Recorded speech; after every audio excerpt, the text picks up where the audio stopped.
bass. We on the grind, gotta get that money. We talk now, gotta get that money. You know my shit, gotta get that money. Fucking stick, gotta get that money.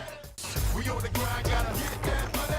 We talk now, gotta get that money. Usually the way we describe it is it's like a medieval twisted universe, and the genre is more hack and slash and tower defense, even if it's not really a tower defense because you don't see any AI, but actually you see your partners or your friends or the community trying to bash your castle. But it's really what was tricky to tackle down was this capability to intricate the two modes into a coherent thing. You know, we really wanted to avoid the feeling that it's two modes because it doesn't feel right. So we spent a lot of time in order to give you what you've seen today, which is something which is pretty. The flow is quite natural. You know, you attack. At some point, you want to invest, and you find a way.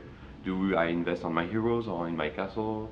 And fuck, I'm losing money or trophies because my castle is not good enough. So it's really my home. So it's like you know, there is a visceral feeling of your home and the fact you want to defend it. So that's pretty natural, but it's two modes really. So as a genre, it's quite you know, it's complicated to describe. We on the grind, gotta get that money. We talk now, gotta get that money. I think the quality is the key. It's like the best way to stand out is to when I'm talking about quality. Obviously there is a quality, artistic direction, but we're more focusing on gameplay quality. We want to give, you know, a good core game loop with good mechanisms, and this is what we are really focusing on. But as the title, the tone, of course, the tone, the humor, and the fact that it's the dual gameplay, it stands out if you compare to the rest of the industry, and also we're really focusing on the competition, and but the friendly competition instead of, you know, the really harsh, hyper violent competition, because some gamers love that, some don't. So we really feel that there is room for something which is you know, it's like we really think about Magic the Gathering, for example, the card game. It's really the type of experience we want to provide. The fact that you play with your friends and you want to surprise them. So it's like, okay, come try to bash my castle, and at some point he's going to achieve that with an archer, and you're gonna say, okay, I'm gonna find a way to counterpart your archer. Then he will move to the mage or change his skill. So it's really the objective is to have something which is like, damn, okay, I love you, guy, but I really hate you at the same time, and I wanna beat your ass. So, but it's really the friendly competition. We want to avoid, you know, the hyper bashing amongst the community. And so far it does a good job, because it's not, you know, it's really asynchronous. So it's, you know, it's like in the real life. It's when you're not in front of someone, it's easier to take it easy. So I think it's obviously people ask us co-op or that type of mode, but we don't really think about that, because we focus on asynchronous. So all these synchronous features, we think twice before doing it, because we really want to embrace the fact that we are asynchronous, and this is one of our main differentiator in the market. We on the grind, gotta get that money. We talk now, gotta get that money. Yeah, from a design perspective, we obviously want to avoid the pay-to-win feeling, because for some just good reason, apart from the business side, is because we're talking about core gamers, and you don't fool core gamers. It's like, it's us, basically. So you don't want to, if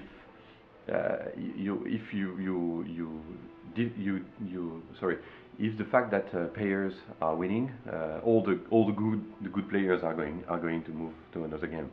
So you want to find a way to avoid absolutely the pay to win feeling. One good way to do that is to just focus on time versus money. So it's basically giving the ability to level up quicker than because you want to, I don't know, reach your friends, or you don't want to wait, or you want to get the gear of level 8. So, but the way, if you look at the game right now, it's like we use a lot double currencies. So if you want to buy the amazing sword, First, if it's an epic one, you're not going to be able to buy it, even with gold, because it's going to be loot only. But usually it's like it will be a certain amount of gold, which works well in the in-game economy. But also you're going to be able to cut that using gems if you want to. But it's really, it's very typical if you look at Triarian, League of Legends or stuff like that. Dual currencies are usually quite, it's alright for everyone, because if you want to grind through cross castle in order to stockpile and then use that, that's up to you. But at some point we need to generate the revenues, otherwise I cannot keep the production team on it, which is stupid, because we want to give new features. So we have to find the way. But I have to say that we are humble enough to look at the industry right now, and we all know that it's going to change. And at some point, we will find new model, maybe hybrid model. I don't know. We'll see. It's a bit, if you look at other games like World of Tanks and so on, the premium account is a good idea. When you read the forums of the Mighty Quest for Epic Loot, gamers are asking for a one price, like a $50 price, and they don't want to. So it really depends on people. Others would prefer to start at the beginning, don't pay, and at some point be able to just buy like a $5 subscription. We'll see, but right now we're focusing on the quality of the game, and we're also talking with the community in order to find a good way to finance the development. But on the other hand, having to have gamers happy about spending. The last thing I wanna hear is someone saying that, you know what, I've spent $200 on Mighty Quest, but I don't really know why. That's just the worst feeling, and we've all have had that at some point in our gaming experience, and that's the worst feeling, because you never come back to that type of brand. And obviously the objective is to be here for like 5 to 7 years. So you don't want to give that type of feeling. You want to be able to have people saying that, I've spent $15 every month the last 5 months, and I've just enjoyed my time in the game, and that's a good feeling. So we are really focusing on that right now. We on the grind, gotta hit that money. We talk now, gotta hit that money. It's actually the guy behind that is Matthew, the scriptwriter, and obviously other people are back still in Montreal. But the idea behind that was, it has always been like that. Actually, the artistic direction has always been that way in the game. So no blood, no that type, so we were really focusing on something which is quite funny and friendly and so on, and it goes along with the fact that we want to have the friendly competition aspect. Yeah. So we don't want to have a brand which is too dark or gloomy or in a way, because we want to have people coming here and having fun, and the brand itself has to give this feeling also.